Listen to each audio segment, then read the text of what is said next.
ঠিক আছে শান্তা, আমি তাহলে অফিসে যাচ্ছি। হ্যাঁ, তুমি সাবধানে থাকো, ঠিক আছে? শান্তা, শান্তা, শান্তা, শান্তা, শান্তা।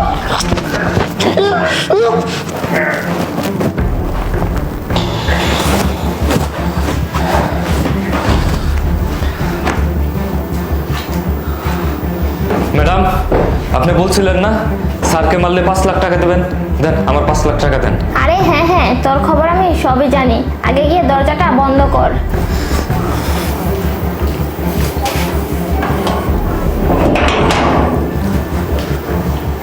ম্যাডাম, এখন দেন আমার 5 লাখ টাকা। আরে হ্যাঁ হ্যাঁ, টাকা তো তোকে দিবই, তার আগে লাশটা গুম করার ব্যবস্থা কর। আরে ম্যাডাম, মারতে যখন পারছি লাশ গায়েবও করতে পারবো। আপনি আমার আগে আমার 5 লাখ টাকা দেন। আরে আমি তোর 1 টাকাও মেরে খাবো না, কিন্তু তুই তার আগে লাশটা গুম করার ব্যবস্থা কর। আমি চাই না নতুন করে আর কোনো সমস্যার মধ্যে পড়তে। আরে ম্যাডাম, স্যারকে তো মেরেই ফেলছি, লাশটাও গুম করে দেবো। আপনি শুধু আমার টাকাটা দেন আগে। আমার আর দেরি সহ্য হইতেছে না, আপনি আগে আমার 5 লাখ টাকা দেন। আরে বুঝতে পারছি তোর দেরি সহ্য হচ্ছে না। আরে দাঁড়া, আমি তোর টাকা এখনই দিতেছি। এই নে 2 লাখ, এই যে 2 লাখ, 4 লাখ, এই যে এখানে আছে 1 লাখ, 5 লাখ, ঠিক আছে?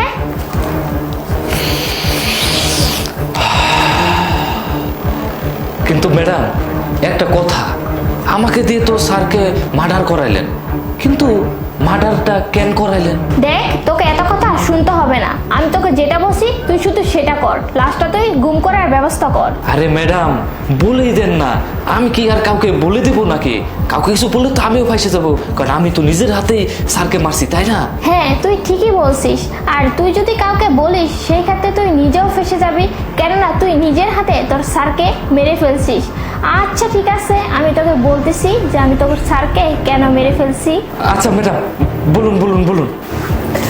শোন, আমি তোর স্যারকে কোনোদিনও ভালোবাসি নাই। আমি তো অন্য ছেলেকে পছন্দ করি, অন্য ছেলেকে ভালোবাসি। আর এই সয় সম্পত্তির জন্য আমি শুধুমাত্র ওকে বিয়ে করছিলাম, কিন্তু এই সয় সম্পত্তি ও আমাকে এখন লিখে দিচ্ছে। আর ওকে দিয়ে আমি এখন কি করব? তাই আমি বাধ্য হয়ে ওকে না তোকে দিয়ে মেরে ফেলছি। বুঝতে পারছিস?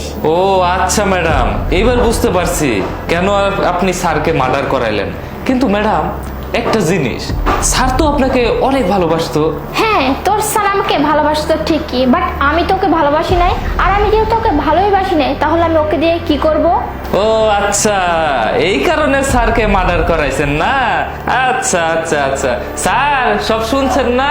ম্যাম সাহেব আপনারে কিডনিকে মার্ডার করাইছে, আর আপনার যে মারতে চাই বিশ্বাস হয়েছে এলা?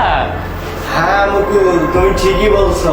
তোমার ম্যাডাম যে আমারে মারতে চায় এতক্ষণে কেন বুঝলাম। আরে নয়ন, তো তুমি বেঁচে আছো? এই তুই না নয়নকে মেরে ফেলছিস?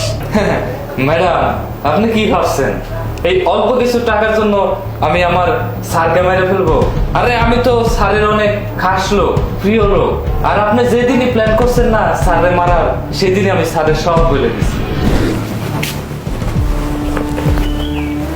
স্যার, জি? আপনার সাথে একটা গুরুত্বপূর্ণ কথা আছে স্যার।